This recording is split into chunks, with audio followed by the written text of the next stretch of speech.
Struggle అవుతున్నటువంటి ఈ పోలవరం అన్నది రాజశేఖర రెడ్డి అంత సీరియస్గా తీసుకుని అన్నీ పక్కనెట్టి పోలవరం, ఎందుకంటే నేనే ఆయనకి లైజాన్ ఆఫీస్ ఢిల్లీలో ఈ పోలవరం గురించి అందరి చుట్టూ తిరగటం కార్యక్రమం నాకే చెప్పాడు ఆయన.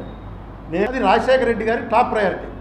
ఆయన ఉండుంటే 2011కి అయిపోను, ఇంకొక సంవత్సరంన్నర బతుకుంటే పోలవరం పూర్తి అయిపోను.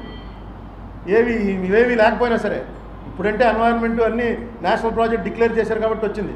ఇది ఏమీ చేయకుండానే ఆయన 4,000 కోట్లు ఖర్చు పెట్టి ఒక లెవెల్కి తీసుకొచ్చాడు. అప్పుడు కూడా కోర్టు కేసుల వల్లే ఆగింది.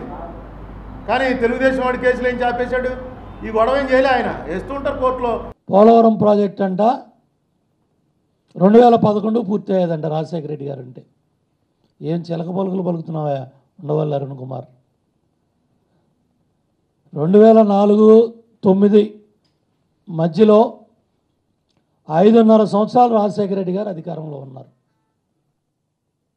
5.5 సంవత్సరాల్లో డ్యామ్ సైట్లో గ్రామాలు రాజశేఖర రెడ్డి గారి ప్రభుత్వం ఖాళీ చేయించగలిగిందా? ఖాళీ చేయించారా? డ్యామ్ సైట్లో గ్రామాలు ఖాళీ చేయకపోతే ఎర్త్ ఎక్స్కవేషన్ ఏ విధంగా అవుతుంది? 5.5 సంవత్సరాలు డ్యామ్ సైట్లో గ్రామాలు ఖాళీ చేయించలేని మీరు కాలువల ద్వారా 2009 ఎన్నికల్లో గెలవాలని గ్రామాల్లోకి వెళ్ళే Polavaram right canal left side right side concrete పనులు చేశారు. వీళ్ళు ఎటువంటి దొంగలంటే 2009 ఎన్నికల్లో గెలవాలంటే ఏం చేయాలి? గ్రామాల్లోకి వెళ్ళే కాలువ పనులు ఆ పక్క ఈ పక్క లైనింగ్ చేయాలి.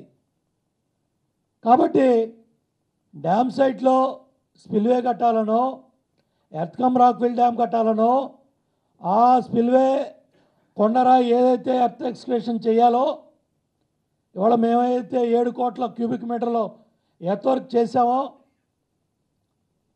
ఆ రాయి పనులు కొండగొట్టే పనులు చేయకుండా 2009 ఎన్నికల్లో లబ్ధి పొందడానికి Polavaram right canal left canal concrete lining పనులు చేసి మట్టి పనులు చేసి డబ్బులు దోచుకొని చిలక పలుకులు పలుకుతున్నారా? అంతు చిక్కని రహస్యాలు, మరెన్నో మనకి తెలియని పురాతన కట్టడాలు, వాటి వెనక దాగిన నిజాలు, పూర్వీకుల ఆచారాలు, మరెన్నో మూఢ విశ్వాసాలు, ఇలా కాలగర్భంలో కలిసిపోతున్న రహస్యాల కొరకు సబ్స్క్రైబ్ చేయండి రహస్యవాణి ఛానల్.